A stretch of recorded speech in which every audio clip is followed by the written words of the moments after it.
waxaan rabaa inaan idin xasuusiyo quruxdaan aan fadhino iyo meesha aan fadhino Soomaaliya meeshaasay gaartay toddobaatameeyadii halkaasay tagtay halkaas haddana mar labaad laga keenay waxay markii hore ku burburtay wada tashi la'aan iyo in laga fikiri waayo ama la isu qiri waayo in talada la wada leeyahay oo koox gaaruhu ismooday inay dadka ka caqli badan tahay ka wadanisan tahay ka wanaagsan tahay ka toosan tahay dhalinyaro badan oo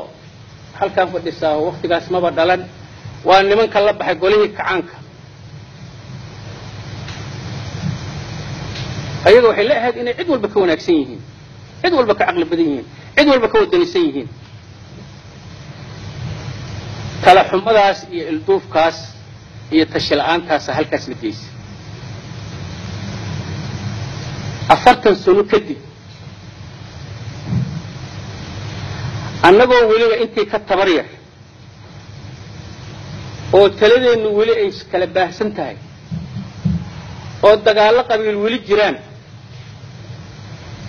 oo dib u heshiisiin dhaba aan la sameyn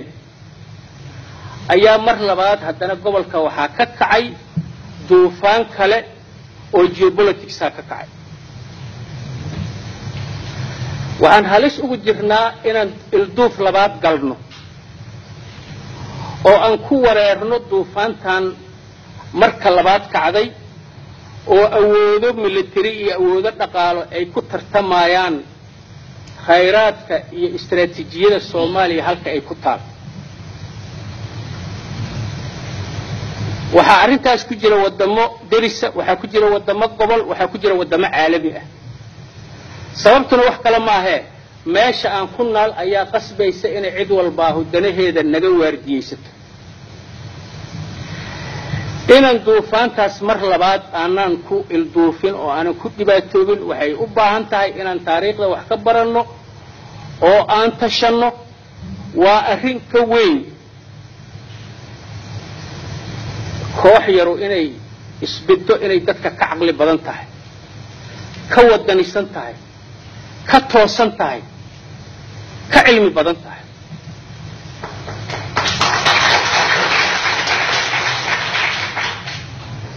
waa arrin ka weyn mucaarad iyo muxaafid waa arrin ka weyn dawlad federaal iyo maamul goboleed waa arrin u baahan Soomaaliya oo dhan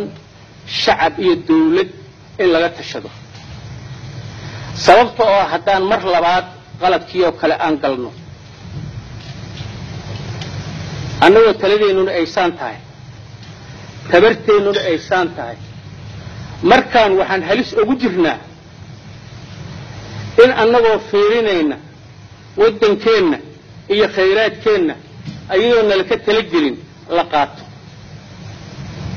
waxaan halis ugu jirnaa dawladnimada iyo calanka aan hoos joogno inaan weyno waxaan halis ugu jirnaa qoomiyadda Soomaalinimada in la waayo sidaas daraadeed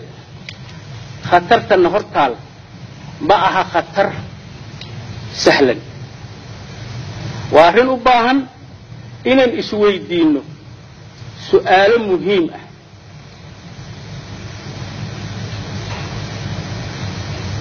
waa maxay danta Soomaalida annagu qaranka Soomaaliya haddaan nahay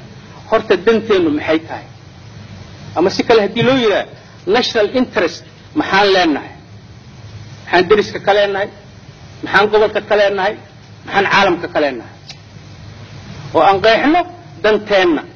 adduunka saaxiibtinimo iyo qaraabo iyo sida gudoomiyuhu u sheegay xidid lagu ma joogo waxa lagu joogaa dan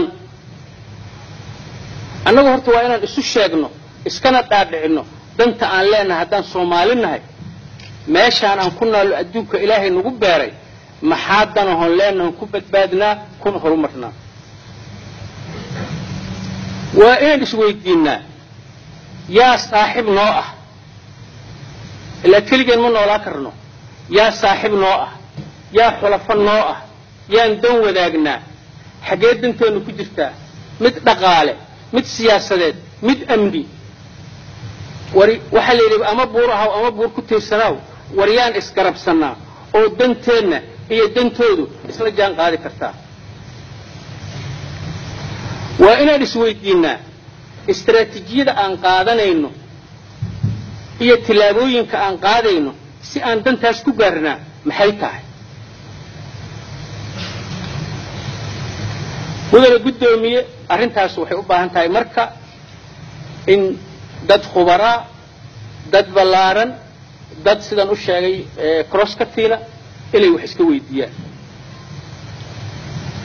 sidaasaa taladeennuna ku soo aruuraysaa taageerada iyo niyadda shacabkana aan ku helaynaa xataa markaan intaas samayno wax garanti uhu ma jiraan inaan jidka saxa aan helayno laakiin ugu yaraan annagoo isku raalli ah ayaan go'aamo aan raalli isaga nahay ayaan qaadanaynaa soomaalida waxay ku maamaadaa wixii laysku og yahay hadday ceeb keenaan canaan ma keenaan waa mahadsantihiin